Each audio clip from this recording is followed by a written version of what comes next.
Vous recherchez une école de référence pour une double formation universitaire et professionnelle de qualité? Voici l'opportunité à ne pas rater. L'École supérieure d'administration, d'économie, de journalisme et des métiers de l'audiovisuel ESAE vous offre des programmes d'enseignement en licence et en master orientés vers l'emploi qui font d'elle une référence à travers les filières de l'administration générale et territoriale, l'administration du travail et de la sécurité sociale, droit, diplomatie et relations internationales, administration hospitalière, universitaire et intendance, journalisme et métiers de l'audiovisuel et toutes les filières des sciences de gestion. Une seule adresse, www.esae.bj. Rendez-vous dès maintenant sur nos campus ESAE Bedjromende au numéro 90 93 65 21 ou au numéro 98 98 14 00. Paracourt sur le numéro 52 46 12 12. Aboumé-Calavi au numéro 52 88 44 44. Akpaka au numéro 52 88 33 33. ESAE, l'excellence à un nom. Bonsoir à tous, mesdames et messieurs. Nous nous retrouvons encore ce samedi après-midi pour votre émission Ici tout se raconte. Vous l'avez compris, ce sera la suite logique de la thématique de la semaine dernière. Pourquoi on assiste à une croissance et une banalisation de l'adultère. Mais ce samedi, nous allons nous pencher sur les conséquences parce que généralement, comme on le dit, chaque acte a une conséquence. Pour en parler, le tableau est identique, hein, sauf que nous n'aurons pas ce samedi avec nous Monsieur Eugène Aguemon, mais nous avons avec nous Raimi Amoussa, métaphysicien. Bonsoir. Bonsoir, bonsoir. À côté de Raimi, nous avons Adébada, le chroniqueur genre. Bonsoir. Bonsoir Tati, bonsoir aux téléspectateurs, aux internautes et aux internautes. Alors, lui, hein, finalement, on lui donne l'onction totale cet après-midi. C'est Da Adjusogui. Bonsoir, Da. Bonsoir. Comment madame. ça va? Bonsoir, chers téléspectateurs. Vous retrouvez le plateau. Merci. Vous serez maintenant... Là, vous avez eu l'onction hein, totale. Hein, donc, vous ne pourrez plus nous fuir. Hein, vous êtes là. Là, maintenant. Accordé. Accordé. D'accord. Alors, comme nous l'avons dit la semaine dernière, nous avons tous dénoncé l'adultère ici. Même comme vous n'avez pas dit si oui ou non, l'homme aussi commet l'adultère. Mais j'espère quand même que cette semaine, hein, ce samedi, vous allez quand même nous dire si oui ou non l'homme commet l'adultère. Mais vous allez nous dire qui commet l'adultère. Mais alors, la question, c'est de savoir qui pousse qui à commettre l'adultère. Merci. Et nous allons revenir sur ce débat toutes les fois et chaque fois que c'est possible parce que c'est un sujet qui frappe toutes les familles et tous les milieux. Qui pousse qui? Et je ne saurais le dire, mais si jamais on se hasarde à expliquer un peu la genèse, comme j'avais dit la dernière fois, j'ai dit et je répète que c'est toujours la femme qui excite et qui se fait exciter. Je ne veux pas avoir langue de bois, c'est comme ça. C'est la femme... Vous accusez les femmes là? Non, je ne l'accuse pas, c'est un fait naturel. C'est un fait naturel, ce n'est pas une accusation. Si vous mettez deux enfants de même âge et une fille et un garçon, je vous jure que c'est la fille qui sera la maîtresse du groupe. Le garçon ne fera jamais, on les enferme, on ne leur donne aucune occasion pour aller prendre de contact ailleurs. C'est la femme qui va faire le premier pas. Donc c'est un phénomène naturel que l'on doit protéger. Alors lorsqu'on écoute Da, même s'il ne le dit pas, moi je constate que là on pose encore un doigt accusateur envers la femme. Vous voulez dire que vous, en tant que métaphysicien, et vous le dites souvent, hein, que chaque cadenas a une clé. Donc, qui pousse qui à commettre l'adultère? Bon, permettez d'abord que je rende grâce à Dieu au monde de nos ancêtres parce que sinon, on sait ce qui va se passer encore. Les lois karmiques existent. Il y a des vérités que nous disons sur ce plateau qui sont des vérités karmiques. Même nous-mêmes qui les disons, nous savons que les seigneurs du karma, ils se posent des questions. Pourquoi tu as dit juste là? Mais il y a des choses, si nous ne le disons pas, ça détruit plus. dire qui attire qui, moi je ne vais pas entièrement dire que c'est la femme qui attire à 100%. Quand on a fait les strates de la métaphysique et qu'on sait que la haine peut emmener des gens à ce que vous devenez bête pendant un temps. Vous ne savez même pas pourquoi vous voulez forcément aller rentrer là. Et vous ne cherchez même pas à savoir qui est cette femme, elle est sous quelle mitraillette, sous quel cadenas. C'est-à-dire quand l'envoûtement veut vous posséder à un niveau donné, la réflexion diminue totalement. Pour vous dire que qui pousse qui, moi je préfère qu'on étudie chaque cas qu'on nous présente. Mais d'office dit que c'est la femme qui pousse. Parce qu'il y a ce que nous appelons les lois d'harmonie et d'attraction. Il y a de ces hommes qui ne peuvent être attirés que des femmes données. Nous on appelle ça la morphomancie. La morphomancie, c'est-à-dire, vous ne comprenez pas pourquoi les gens minces ne cherchent pas les femmes minces. Il faut qu'ils aient la femme contenante, comme on dit. Ce sont des réalités. Vous verrez que le monsieur qui est bien gros, quand vous présentez plusieurs femmes là, vous pouvez dire avec certitude, c'est les filles minces, vous pouvez dire des choses, et quand on fouille, ça tombe. Parce qu'il faut tenir compte des lois, de ce que nous appelons les lois d'adéquation entre les formes. Mais ce n'est pas seulement les formes, il y a ce que nous appelons les lois liées à la réincarnation, ce que nous appelons les rencontres dites de dette karmique. Pourquoi vous ne comprenez pas pourquoi vous avez vu la dame et c'est que, quel que soit ce que tout le monde est en train de dire, c'est là que vous êtes allé. C'est là que vous voulez absolument qu'elle commette l'adultère. Pas forcément d'abord l'adultère, mais vous vous rendez compte que celui dont la dame dit qu'il est le mari n'est pas en réalité son vrai mari. Parce que l'autre, celui qui se dit le mari n'a pas fait des recherches avant d'aller épouser. Voilà, alors allez, dites-nous un peu, vous qui êtes le chroniqueur genre sur ce plateau, dans nos sociétés on voit des mûres et des pas mûres, on analyse des vertes et des pas vertes. Dites-nous un peu, est-ce qu'il y a des adultères pardonnables? Bon, d'accord. D'abord, je rebondis rapidement sur la réponse de mon frère Aimi. C'est vrai, on ne peut pas dire d'office c'est l'homme ou la femme, mais quand on regarde un peu l'évolution de l'humanité, la femme a plus de force en matière de pouvoir, à faire. C'est simple, hein? Nous grandissons dans le ventre d'une femme. Nous naissons, nous voyons une femme. La plupart des hommes ont pour meilleure amie une femme. Et il nous est plus facile, même à ce jour, de nous confier à une femme qu'à un homme. Alors, quand la femme veut construire, elle construit. Quand elle veut détruire, elle détruit. Un homme aura plus de mal à détruire la vie d'une femme qu'une femme, la vie d'un homme. Sérieux? Sérieux. Parce que c'est quoi? La nature vous a donné une force qu'on ne va pas explorer ici. Mais des fois, on rend grâce à Dieu que vous n'avez pas conscience de toute la force que vous avez. D'accord. Bon, maintenant, quand on parle de...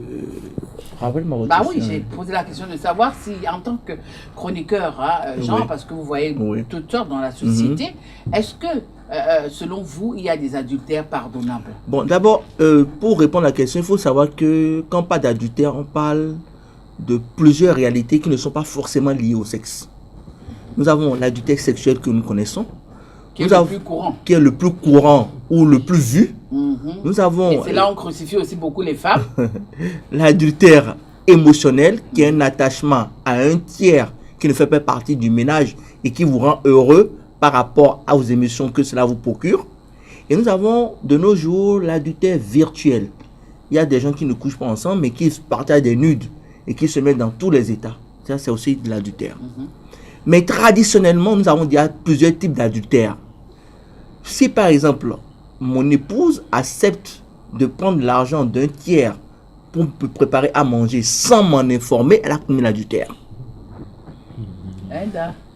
Si par exemple, mon épouse, c'est-à-dire, elle est à la maison, sa cousine vient prendre son pain pour aller discuter avec un autre homme qui n'est pas moi, elle a commis l'adultère.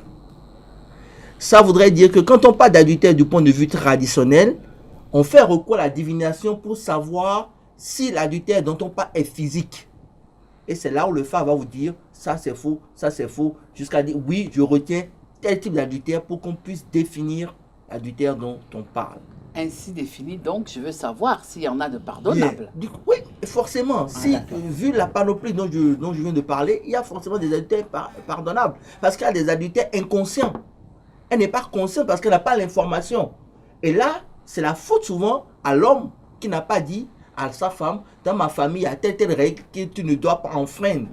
Et elle est dans le monde d'aujourd'hui, elle est dans un monde moderne, elle fait comme tout le monde, mais elle ne sait pas qu'il y a des subtilités qui font de ces actes des actes adultérins. Donc, de ce fait-là, je demande souvent quand on parle d'adultère et qu'on n'a pas la preuve formelle, c'est des suspicions, c'est des on-dit, il faut quand même ramener la balle à terre, faire des recherches et savoir de quel type d'adultère on parle et essayer de communiquer avec l'autre pour trouver une solution. Et même quand l'adultère serait avéré et serait même sexuel, on ne peut pas condamner de but en blanc puisqu'il n'y a pas de fumée sans feu. Je ne peux pas avoir mon épouse et la laisser 1 an, 2 ans sans rapport sexuel. Je lui envoie l'argent, je la fais manger tout le temps. Et je dis, mais elle commet l'adultère. On est où là? D'accord. Alors, ça me permet de me retourner vers Da et de vous poser cette question tout en m'appuyant sur ce que Adi vient de dire. Dans la société dahoméenne, nous savons qu'il y a des familles où commettre l'adultère est sans pitié. La première question, c'est de savoir pourquoi. Et puis, deuxièmement, Adèle a dit, nous sommes mariés, mais tu fais 2 ans, 3 ans, je ne te vois pas, tu ne me vois pas. Et si jamais l'imparable se produisait, comment on gère l'autre là? Ok. Vous voyez, je parle toujours de la nature. Dieu, en créant la femme, si nous nous référons à la Bible et même à notre tradition, Dieu est l'être le plus compliqué. Quand Dieu l'a fabriqué, comme on le dit, il s'est endormi, il s'est reposé le 7e jour. Un travail qui est fatigant comme ça doit avoir une perfection. Et la perfection physique se sent dans le fait que la femme a ses chromosomes identiques. L'homme a son dernier chromosome qui est Y, qui ne manque qu'un seul bras pour devenir Y. Ça veut dire que les hommes sont imparfaits et les femmes sont parfaites. Et je ne peux pas pardonner quelqu'un qui est parfait, qui induit celui qui est imparfait dans l'erreur et dit qu'il n'y a pas faute là-bas. La femme est parfaite si on observe bien sa physiologie et même sa morphologie. Maintenant, pourquoi dans certaines familles, on ne tolère pas du tout l'adultère? On ne peut pas tolérer l'adultère parce que l'essence même, l'objectif de la création d'une famille, petite famille, c'est la procréation. Et tout le monde sait que les rapports sexuels laissent des empreintes. Si un des membres du couple s'adonne à ce plaisir et à plusieurs empreintes, ce qui va en sortir sera forcément impliqué dans ce jeu. Ça peut être positif comme ça peut être négatif, je ne sais pas encore. Mais à la recherche de la souche pure, parce qu'une famille ne peut pas garder l'enfant d'un autre, sinon ça s'appelle adoption. Si c'est adoption, on prend ça directement. Mais sachant que ce n'est pas mon enfant, et je vais garder la chose la plus compliquée qu'on dit dans ma famille, on demande, quand on dit, quelqu'un dit, il a des problèmes, il y a des problèmes, on dit, mais est-ce que tu as pris la femme d'autrui avec grossesse? Est-ce que tu as pris la femme d'autrui avec grossesse? Parce que l'enfant qui va naître, tu sais que ce n'est pas ton enfant, tu ne peux pas la faire avorter, tu ne peux pas laisser l'enfant mourir, et tu sais que ce n'est pas pour toi. Tu fais tout dessus, et l'homme qui est là-bas te guette. Donc c'est le plus grand et grave problème que tu peux avoir. Dans ces conditions, celui qui veut se protéger dans la vie et fonder une famille vraie doit protéger sa femme. Et ce n'est pas la jalousie encore. Il doit protéger sa femme parce que dans nos traditions, la femme est considérée comme la chose de l'homme. Mais oui, soyons, c'est sans tabou, mais devant Dieu, c'est l'homme qui est la chose de la femme. Bon, c'est devant Dieu qui compte. Oui, non, pas encore. On voit ici d'abord avant Dieu. Monsieur Bada, laissez d'abord que je garde. Pourquoi vous voulez... Non, monsieur Bada, vous n'avez pas la Pourquoi parole. vous voulez garder un côté? C'est Les deux côtés c'est sont là qu'il y a valables. la parole. Et comme nous sommes dans le physique ici, et Dieu est présent partout, nous sommes dans le physique ici, la femme est la chose de l'homme et tout le monde constate, même la femme est consciente de cela, parce que quand quelque chose lui arrive, elle dit tu aurais dû faire, tu aurais dû. Elle se confond, elle a déjà fait la bêtise, mais elle te demande qu'en ce moment-là, tu devais intervenir. Mais quand tu interviens, on dit que tu es trop dur, tu es trop fort, tu es trop ceci ou cela. Et ça n'arrange personne, ni les beaux-parents, ni le couple lui-même. Donc, c'est quelque chose qu'on doit... D'abord, je résume ça en une seule phrase, c'est que il faut fuir le chemin de la tentation et non la tentation elle-même. D'accord. Parce que c'est trop tard. C'est trop tard. Alors, sur le plan traditionnel et spirituel, là, quelles peuvent être les conséquences de l'adultère, M. Raimi? D'abord, précisons que c'est bien un adultère, on dit. Oui. Tous les adultères, c'est ça, on va dire, ne sont pas des adultères. Si soi-même l'homme, on a orchestré consciemment ce que moi j'appelle des conditions à ce que la femme soit obligée de manger ailleurs, moi je n'appelle pas ça adultère. Un exemple. La femme vit chez toi, ou bien tu dis c'est ta femme, toute ta famille, tout le monde le connaît, mais tu ne la couches pas. Je ne sais pas si vous comprenez. Maintenant, un jour, tu apprends que c'est le maçon ou le menuisier qui fait ça. C'est quoi? C'est pas adultère. Elle n'est pas, la chose ne mange pas Le gari. gari.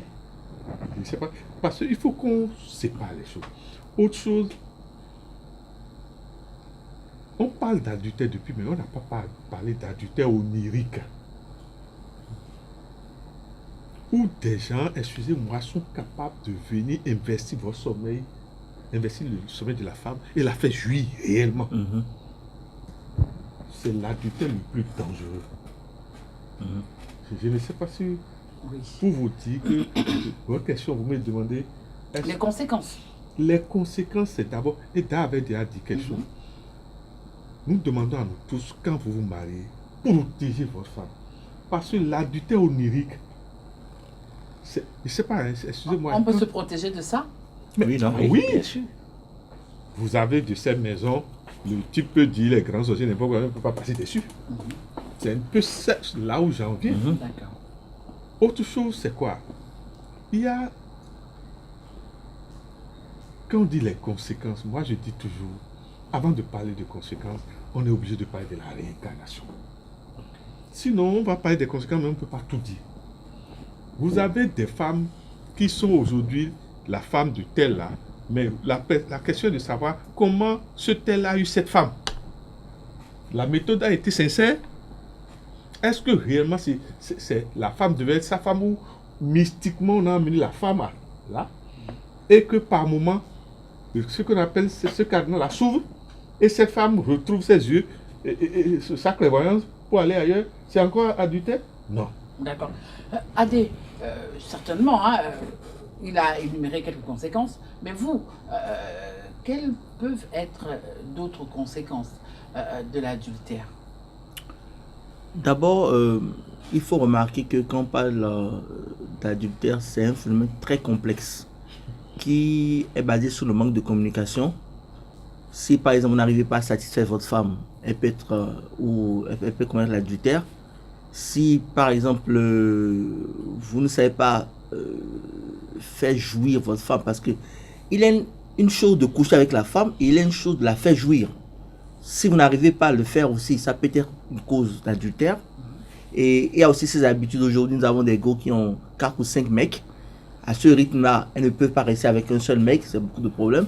Alors, les conséquences sont d'abord des conséquences personnelles. Celui qui est accusé d'adultère, l'homme peut être adultère comme la femme peut être adultère. Puisque dans le code civil, en l'article 212, il est reconnu que le mariage est un engagement de fidélité l'un envers l'autre. Mais dans la tradition la tradition... Ah oui, mais là, en train de sourire. Oui, écoutez, je vais vous surprendre. La tradition est encore plus stricte dans le mariage qu'il n'y paraît.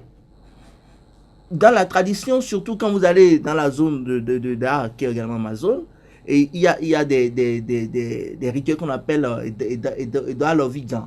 Mais quand vous faites ça, vous n'êtes même pas capable de tricher à côté. C'est même au-delà du mariage chrétien céleste qui est déjà très dur en lui-même. Bon, bref, tout mariage est un engagement. Maintenant, quand pas de conséquences, d'abord c'est une conséquence personnelle. Quand vous êtes accusé d'adultère, vous perdez l'estime de vous-même. Vous vous sentez coupable. C'est-à-dire, votre personne diminue. Qui se sent coupable, l'homme ou la femme? La personne qui est accusée d'adultère. D'accord. Parce qu'elle est doigtée du doigt. Elle devient un phénomène social le temps de cette histoire-là. Bien, mais maintenant, de nos côtés, sur la famille, sur les enfants, c'est d'autres conséquences. Les enfants vont être traumatisés. Et je dis souvent aux hommes ou aux femmes, quand quelqu'un des partenaires est en faute, c'est pas à l'autre de prendre le clairon et de chanter. Parce que quand vous claironnez, vous mettez votre derrière dehors. Vous pensez nuire à l'autre, mais vous nuisez à vous-même. Il faudrait qu'à un certain moment, on sache mesure garder. Nul n'est infaillible. Mais dans le même temps, on sait que l'adultère ne doit jamais être une réalité dans nos vies. Et on doit se protéger contre. Mais s'il arrive qu'il y ait une erreur, il faudrait qu'on puisse s'asseoir et en discuter. Maintenant, il y a aussi une conséquence sociale. La conséquence sociale, c'est ce à quoi nous assistons aujourd'hui, où on banalise l'adultère, où on croit que la liberté nous permet de jouir de notre corps au-delà du bon sens. Donc aujourd'hui, il faudrait que l'éducation nous ramène à certaines valeurs essentielles pour éviter la décadence de notre société. Alors, très rapidement, Rémi, avant de passer la parole à Ada. Il y a une conséquence que si je ne dis pas, c'est pas bien par rapport à ce que nous sommes. Moi, je demanderais humblement à toute femme, si vous voulez faire adultère, vaut mieux faire ça avec des hommes qui ne sont pas des hommes spirituels élevés. Surtout des hommes qui travaillent avec des entités. Parce que quand vous faites adultère, vous croyez que c'est 2 corps physiques, mais chacun repart avec plusieurs corps qui désormais font partie de lui. Alors, je me retourne vers Verda. J'ai suivi Monsieur Bada qui a dit que dans certaines parties de notre pays, le Bénin, la femme qui commet l'adultère n'a plus le droit de néner, sinon ça va rien. Alors, je veux comprendre, est-ce qu'un homme qui a été victime d'adultère est un homme diminué spirituellement? Merci. La question est très bien posée. Diminuer spirituellement. Et je vais vous dire que dans la famille, si le mariage est bien célébré, j'insiste, si le mariage est bien célébré, l'homme qui se permet de pardonner une femme qui a commis l'adultère meurt sous 2 plans. Papa. Premier, il se tue lui-même parce qu'il dit qu'il a oublié, pardon, il n'a jamais oublié. J'ai un cas pratique, le garçon est venu me voir et me dit, ma femme a couché avec un spirituel et puis je ne vais pas nommer, et puis il faut que, nous sommes jeunes, il faut qu'on fasse les cérémonies dans ma famille. Et je dis, est-ce que ton papa est au courant? Il dit oui. Ta maman? Oui. Donc vous allez faire? Oui. J'ai dit bon, je les ai mis en contact et la femme est arrivée. Mais ce qui s'est passé, ils sont partis faire la cérémonie, ils sont venus me rendre compte, ils sont partis. Mais qu'est-ce qui s'est passé? 1 mois plus tard, le garçon demande à la femme, est-ce qu'il t'a fait ça vraiment? Attends, Da, stop, Oui, avant de continuer. oui, Alors, il est venu vous voir oui, en tant que gardien de oui. la tradition. Est-ce que vous n'avez pas failli? Parce que vous aurez pu lui dire, certainement, je me dis que le fait d'accepter, il y a certainement eu après des conséquences. Oui. Quand il vient redemander à la femme, est-ce que vous m'avez vraiment fait ça? Est-ce qu'il t'a véritablement fait? Est-ce que vous n'avez pas failli? Oui. Le fait déjà de laisser... Vous ne m'avez pas suivi. J'ai dit, je ne suis pas de sa famille, je ne suis pas de sa région. Mais il est venu me voir, il est venu me consulter. Et je lui ai posé la question de savoir si son papa est au courant. Ouais. Si sa maman est au courant. Parce que les deux parents, ça fait deux familles. Ouais. Bien. Si les deux familles sont d'accord à le faire, ça veut dire que ça se fait chez eux. La bonne preuve est que le papa, je lui ai téléphoné, il dit il est prêt à le faire. Et ils sont partis raser la femme. Ils sont partis lui laver le pied, comme on le dit. Ils ont fait les trucs là. Encore que ça, c'est... Mais non, moi, je ne sais pas comment On ça lavait se le passe. pied, non, vous me partir. Mais quand il est revenu, il pose la question à la femme de savoir si le type fait plus que lui. Ah. Première question. Deuxièmement, vous avez fait ça où? Et qu'est-ce qu'il a dit avant de faire? Il a dit maintenant, c'est maintenant que tu veux te tuer. Ouais. C'est ça qui va te tuer. La première mort, c'est ça. Mais il n'a jamais oublié. Et moi, je n'ai pas vu un homme qui a oublié ça. Même portable là. S'il découvre quelque chose dans le portable, tu vas voir, même dans 5 ans, il va revenir sur ça. Ça veut dire qu'il n'a pas oublié. Alors là, il se tue À petit feu. à petit feu. Donc, c'est-à-dire, il y a la mort là. Mais si le mariage est bien célébré, chez moi, si tu fais de mémoire d'homme, je n'ai pas vu une femme d'abord qui a divorcé de chez moi et qui est partie faire enfant ailleurs. Non. Je mesure les termes et je dis, les gens me regardent et ils savent de quoi je parle. Je dis que si tu divorces de chez moi pour aller ailleurs, tu ne feras pas d'enfant. Parce qu'avant, on aime tellement la femme qu'il faut la protéger jusqu'à la fin. Mais c'est ça. Bah, C'est donc vous la laissez en l'air comme ça, comme un morceau de viande.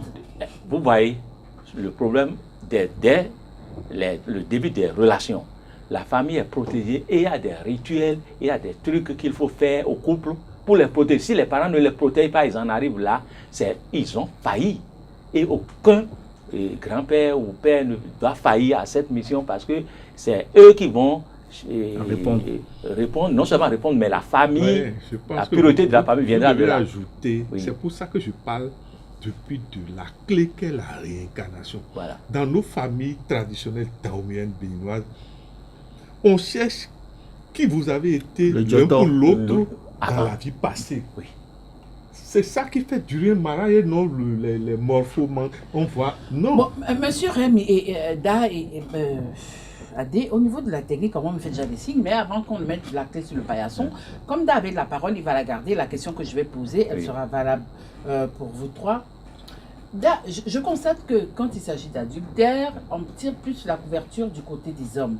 Alors, qu'en est-il spirituellement si la femme est plus huppée que l'homme et que cette dernière commet de l'adultère? Peut-être que spirituellement, c'est elle qui épaulait son mari. Oui. Ça se passe comment?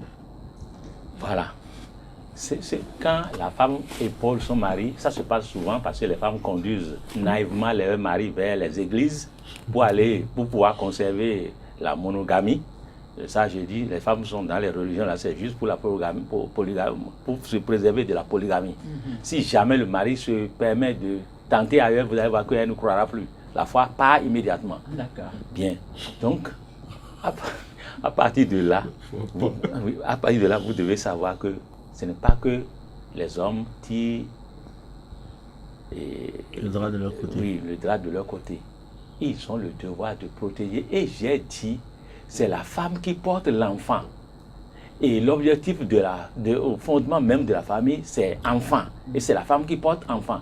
Si c'était l'homme, peut-être que c'était la même chose. Il y aura de doute. C'est le doute qui amène tout ça. Et nous devons séparer l'adultère de la prostitution. D'accord. On doit séparer. D'accord. Personnellement, si vous voulez entendre ma vérité, je ne souhaite pas avoir une femme qui est plus huppée que moi. Spirituellement? Ah oui? Pourquoi? Matériellement, je préfère même encore spirituellement parce qu'elle sait les conséquences Oui. si elle agit mal. Mais femme huppée matériellement plus que moi, je ne veux pas.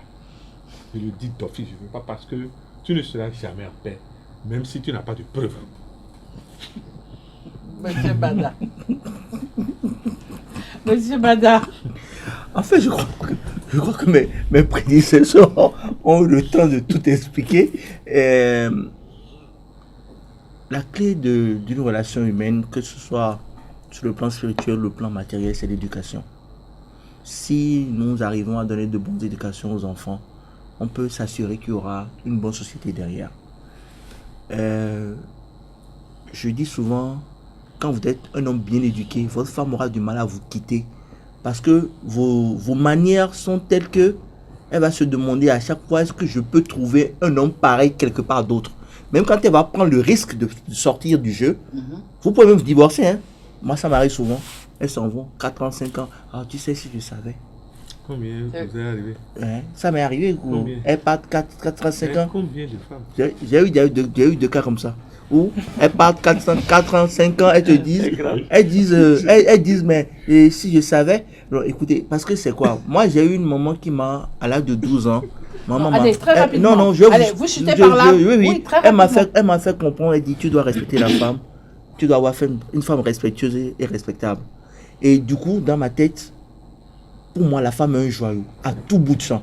Et quand vous êtes un homme qui prenait la femme comme ça, même quand c'est les femmes de Cotonou, les petites filles qui s'amusent, qui ne savent même pas qu'elles ont de la valeur, quand vous les prenez comme ça, elles peuvent faire le tour de la terre, elles vont se rendre compte que, ouais, il y a quelqu'un qui les a valorisées. D'accord. Et là, elles font le retour. Monsieur Raimi, votre mot de fin, très rapidement. Vous savez, ce sujet que vous posez, pour nous qui sommes dans l'ésotérisme, nous ne pouvons que déranger par nos réponses. Voilà. Moi, excusez-moi, avec d'adultère, tout ça, c'est une épreuve. Et c'est le plus difficile parce que difficilement oubliable. Que Dieu fasse que quand une femme veut faire adultère, qu'elle fasse ça, que personne ne sache, surtout son mari ne sache pas. Parce que l'adultère qu'on découvre, je vais encore punir cette femme moi-même. Il faut faire votre adultère proprement que le mari ne sache. Mais c'est pas possible. Aujourd'hui, au 21e siècle. Non, monsieur Bada. Votre mot de fin. Oui. Moi, je précise très bien que, alors, qu'est-ce qui retient la femme encore chez son homme quand il ne fait pas bien? Ce qu'elle cherche là-bas, elle trouve, mais qu'est-ce qui la retient encore chez l'homme? C'est la question là que nous devons nous poser. Souvent la société. Non, non. Ça fera l'objet d'une autre émission. Oui. Qu'est-ce qui retient la femme encore chez son homme qu'elle n'aime plus? Parce qu'on sait que quand la femme... Peut-être c'est la clim. Qu'elle dit ne pas aimer. Non, monsieur Bada, vous n'avez pas la parole. On va laisser d'en finir parce que vous qu'est-ce qui la retient? On doit poser cette question. Et quand on regarde notre jeunesse aujourd'hui, je pleure parce que la famille s'en va disparaître puisque nos enfants aujourd'hui sont tous au comprimé avant d'être performants. Et ils cherchent une performance artificielle au lit. Comment voulez-vous entraîner des jeunes filles qui seraient des femmes demain à la haute performance, ce que vos grands-papas n'ont jamais pu atteindre? Vous prenez les comprimés et à 30 ans, 35 ans, ils sont tous fatigués. Tous fatigués. Et l'habitude est une seconde nature. Oui. Eh oui. Mais on a oublié un problème, c'est que la femme finit par quitter le foyer. Elle perd le foyer. Quand, en cas d'adultère, par exemple, les conséquences, une des conséquences majeures, c'est que le divorce et la famille est disloquée. Et même celui qui là, il a fait l'adultère, la rejette encore. Donc elle perd sur les deux plans. Tout à fait. Chers amis internautes, chers téléspectateurs, nous sommes arrivés à la fin de notre émission de ce samedi. Pourquoi on assiste à une croissance et une banalisation de l'adultère? La deuxième partie était consacrée aux conséquences. Vous avez écouté mes invités de cet après-midi. Mais Dé a quand même posé une problématique que nous allons voir comment est-ce que l'aborder sur ce plateau. Mais retenez qu'une vieille pirogue maîtrise bien la haute mer comparée à une jeune pirogue. Au revoir, bye bye.